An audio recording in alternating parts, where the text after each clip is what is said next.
the visual, I'm going to give you the answer to indium. And you should have filled out 1s2, 2s2, 2p6, 3s2, 3p6, 4s2, 3d10, 4p6, 5s2, 4d10, and 5p1. And if you add all of this up, this should equal the atomic number of indium. Now the second piece I wanted you to do was to highlight the outside, or the highest energy level electron.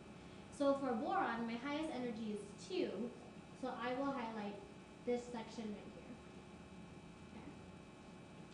For aluminum, I have 3, which is this section right here. For gallium, my section is energy level 4, so I need to take a look at this right here. I skip 3 because that's a lower energy level, and I jump to 4p1. Same thing for indium, I highlight this right here as well as this right here. So if you take a look, do you see a pattern? Talk to each other in your pods and see if there is a pattern with everything that was highlighted. Alright, so let me give you my answer and see if it matches any of yours. But if you take a look, on the outside energy level, the s orbitals are always filled.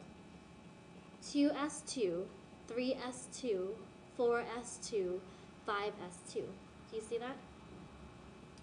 Now, the next part is everything that's a p orbital on the outside energy level has a p1, a p1, a p1, and a p1.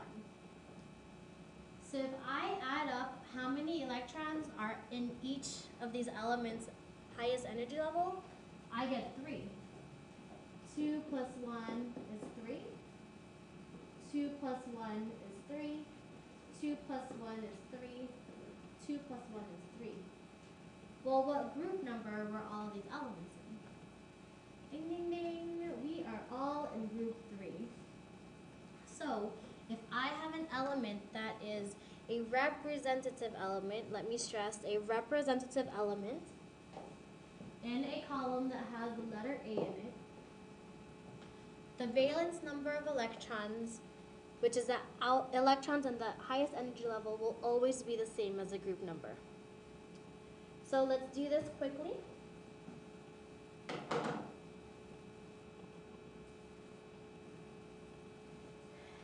My valence electrons, as I said, is always equal to the group number.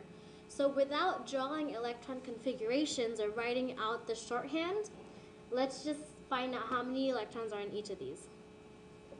So if you find oxygen, oxygen is where? It's a nonmetal. It's a gas at room temperature. And you can find it under column 6A. If I go back here, let's erase all this writing. Oxygen is right here, which is column 6A, which tells me oxygen has 6 valence electrons. Now let's take a look at silicon. Find where silicon is on your periodic table. If you find it, what column is it in?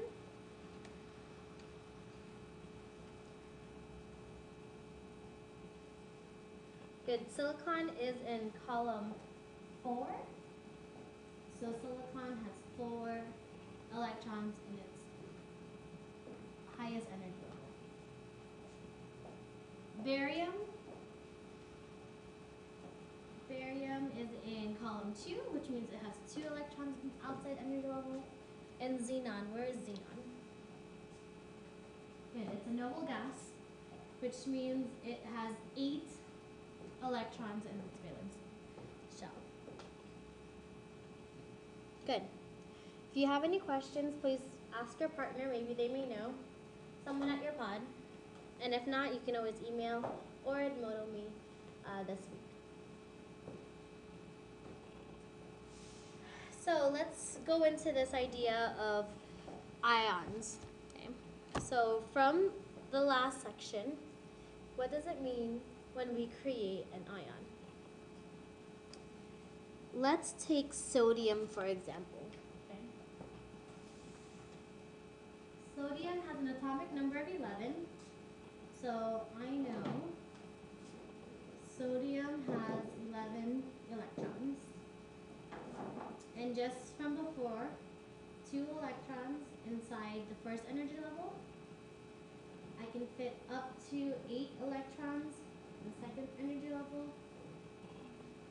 6, 7, 8. Which means total right now I have 10 electrons.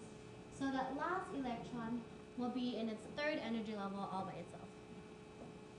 Well, let's tie this to ionization energy. What's the definition of ionization energy? Think about the analogy we have of the kids at the park. The farther and farther away they are from their parents, the likely it is that something or someone can take them away. So electrons are the same manner.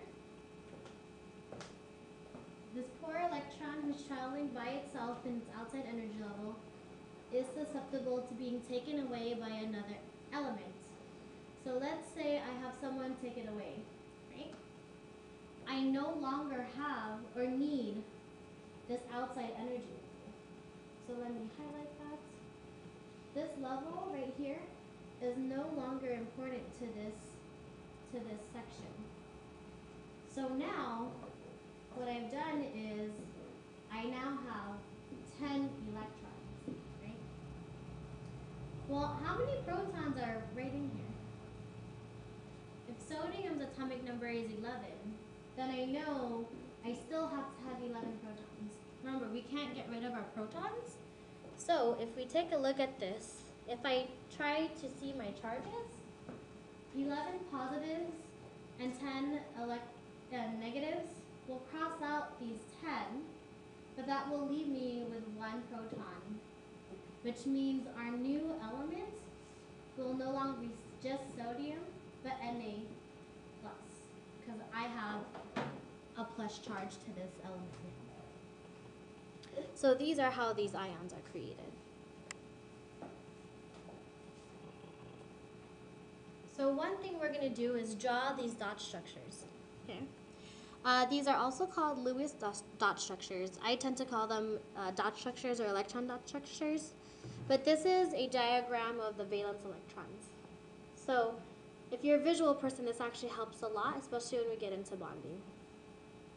When electrons start to bond, it's only the valence electrons that play a part in the process. So if I take a look at carbon, what group is carbon in? Good, it's in 4A. If it's 4A, then how many electrons are in its valence shell? Good, 4. So group 4A means I have 4 valence electrons. And what that means is I'm going to take this carbon and draw 4 electrons. This right here is called an electron dot structure.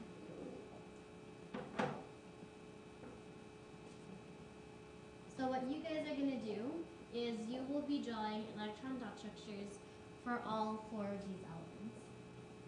And in the next video, I will give you the answers, and hopefully you will get the same answers that I have provided for you. Good luck!